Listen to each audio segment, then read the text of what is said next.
जय गुरुदेव।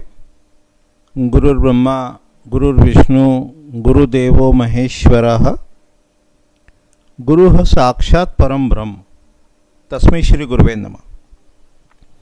अर्चनीय वंदनीय प्रातः स्मरणीय परम पूजनीय गुरुदेव के चरणों में बारंबार वंदन कर आरंभ करते हैं। थोड़ा सा अहम इस शब्द को देखने का समझने का प्रयास करते हैं और अपन ने क्या समझा उसमें न जाते हुए शास्त्रीय आधार पर इस शब्द का अर्थ क्या है उसको देखने का समझने का प्रयास करते हैं। ये शब्द है अहम। अहम अहम अहम।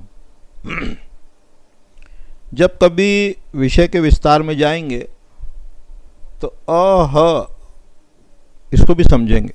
तंत्र के अंतर्गत, मात्रिका के अंतर्गत कि अ से लेके ह तक जितने भी अक्षर हैं उसको जब रिप्रेजेंट करना होता है, प्रदर्शित करना होता है, तो पहला अक्षर लेते हैं और आखिरी लेते हैं और उसके अंदर वो सारे आ गए।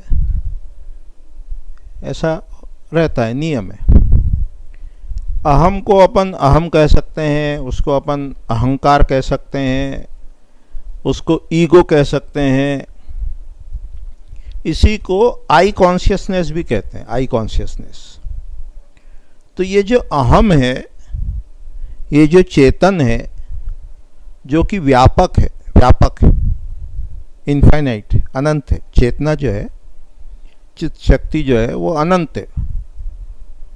और वो जब अपनी चेतना अपन ने कन्फाइन कर ली, अपन ने जब उसको सीमित कर लिया, तो वो जो अनंत या व्यापक चेतना थी वो हो गई सीमित। तो जैसे पिछले उदाहरण में अपन ने देखा कि कोई घड़ा है, स्पेस तो इनफाइनाइट है, लेकिन वो घट आकार के कारण स्पेस जो कन्फाइन हो गई, उसके अंदर आ गई, उसको कहा घटाकाश। अब दो तरीके हैं। ये जो स्पेस कन्फाइन है, छोटी है, ये अनंत हो जाए, इसके दो तरीके हैं। एक तरीका तो ये है कि ये घट का शेप डिसॉल्व हो जाए, समाप्त हो जाए, विलीन हो जाए, तो जो घटाकाश है वो पूर्ण आकाश हो जाएगा। घट का जो अंदर का आकाश है वो बाहर के आकाश के साथ एकीभूत होकर व्यापक हो जाएगा। अभी क्या है, अभी वो अलग अलग है, घटाकाश अलग है, बाहर का आकाश अलग है। तो वो दोनों एक कैसे हों, दो तरीके हैं। या तो घट का आकार, शेप डिसॉल्व हो जाए और या घड़ा इतना बड़ा बना जाए, व्यापक हो जाए, बड़ा हो जाए कि पूरा आकाश वो अंदर आ जाए। तो ये जो अपना अहम है, सीमित अहम है।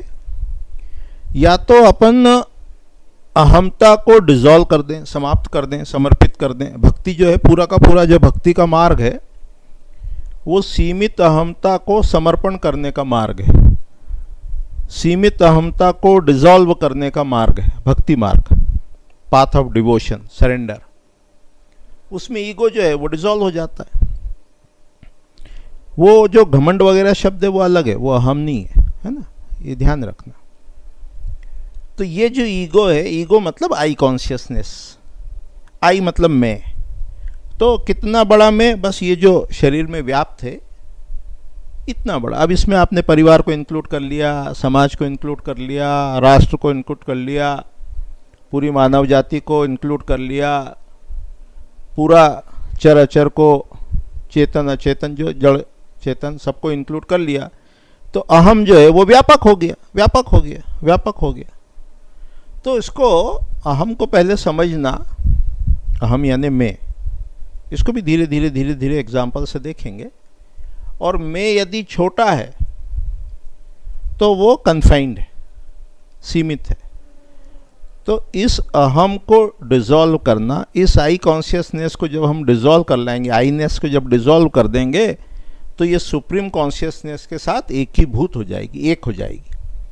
तो ये पारिभाषिक शब्द हैं, इनको धीरे धीरे बार बार सुनते सुनते सुनते सुनते ये अंदर पहले बैठ जाएगा। जब बैठ जाएगा तो समझ में आएगा, फिर जब अनुभव में हो जाएगा तो अपना काम पूरा हो जाएगा। इसी को अन्य उदाहरणों से भी देखने के समझने का प्रयास करेंगे कि जैसे समुद्र है, उसकी लहरें हैं, तो लहर जो है वो वास्तव में अलग नहीं है, वो समुद्र रूप ही है, समुद्र ही है। बिगड़ समुद्र के लहर कैसे होगी? इसी तरह हम जो हैं वो चेतन ही है, लेकिन लहर की जैसे मान लो ईगो आ जाए लहर में, तो वो छोटी लहर, बड़ी लहर, लंबी लहर, मोटी लहर, पतली लहर, पर वो सब लहर हैं, लहर लहर। लेकिन वास्तव में लहर क्या है? समुद्र रूप है, समुद्र रूप है। तो इसी तरीके से हम जब इसको समझेंगे, विषय को जानेंगे, तो अपन हैं पूर्ण अहम वाले व्यक्ति, लेकिन अपन ने अपनी अहमता को कन्फाइन कर रखा है। जैसे अलग अलग उदाहरणों से देखेंगे धीरे धीरे धीरे धीरे दोहराते दोहराते, कि जैसे एक विद्युत शक्ति है, विद्युत शक्ति वो व्यापक है। मान लो तार की बात करें, उदाहरण है ये, तो वो व्यापक है। और बल्ब में प्रकट हुई तो जितनी बल्ब की कैपेसिटी है, 5 वाट, 10 वाट, 50 वाट, 1000 वाट, उतनी शक्ति उसमें प्रकट है। तो बल्ब में क्या होके वो सीमित हो गई, कन्फाइन हो गई। लेकिन वो विद्युत कन्फाइन नहीं है, विद्युत तो इनफाइनाइट कैपेसिटी की है। और वो जो ऑब्जेक्ट है सीमित अहम वाला बल्ब, उसमें वो उतनी प्रकट है। तो अपने में भी उतनी कॉन्शियसनेस प्रकट है जितनी अपन ने मान रखी है, जितनी अपनी कैपेसिटी है। मान लो मान रखी समझ में नहीं आता, तो जितनी अपनी कैपेसिटी है। तो इसी को धीरे धीरे धीरे धीरे उदाहरणों से समझेंगे तो ये अहम जो है, ईगो जो है, वो अपने को समझ में आएगा। अहम का मतलब आई कॉन्शियसनेस, अहम का मतलब सीमित अहमता, है ना। तो इसी को और विषय को धीरे धीरे समझते जाएंगे, एक एक दो दो उदाहरण से, तो स्पष्ट होगा। अभी इतने ही कह के वाणी को विराम देते हैं। जय गुरुदेव, जय गुरुदेव।